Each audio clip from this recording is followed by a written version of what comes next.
Today on As the Dell Turns, we have an update. Turns out the Dell board, well, they just didn't like that last proposal from Michael Dell and Silver Lake. They've rejected it. And so now we go to another phase. We're joined by John Marino from the deal and Antoine Guerra from the street. So John, you know, they upped their ante, they raised the bid, but the Dell board said, no, we don't like it. Tell us why they didn't like it. Right. Well, basically what the Dell board kind of went out and said is, we're okay with moving the date of the game. You can have a rain delay. We're not moving the goalposts for you. Michael Dell is going to have to get this transaction done within the same shareholder structure that the deal was originally pitched at, which ultimately is fair, which is what Carl Icahn had said. What's kind of a surprise is that the special committee of Dell's team that's considering the LBO actually went along with what Icahn wanted.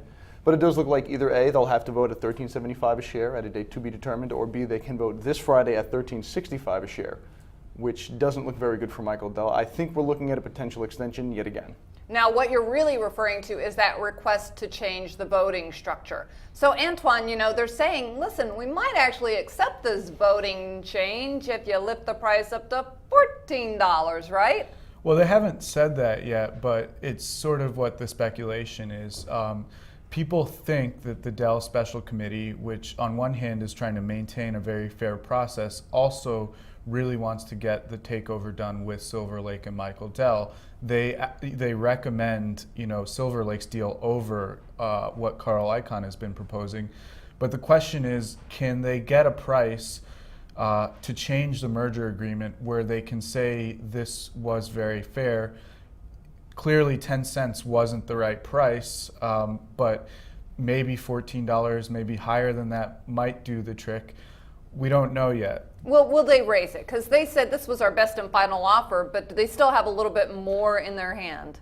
Silver Lake and Michael Dell do have more time, and Michael Dell definitely has more money to put on the table, but this is getting closer and closer to a game of brinksmanship right now. All right, because really the next day that we have to look at is Friday, right? Yep, it seems that way.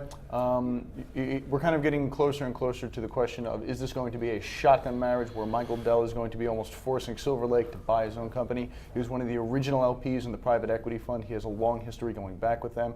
And even the folks who were working specifically on this deal with them, he's known them for decades. It's going to be interesting to see whether they can actually get to $14 if maybe even Michael Dell's willing to maybe take on a little bit more of the financial responsibility, the equity portion of that, as opposed to Silver Lake. I think that the private equity firm should probably be a little bit concerned about paying more and more and more throughout this transaction.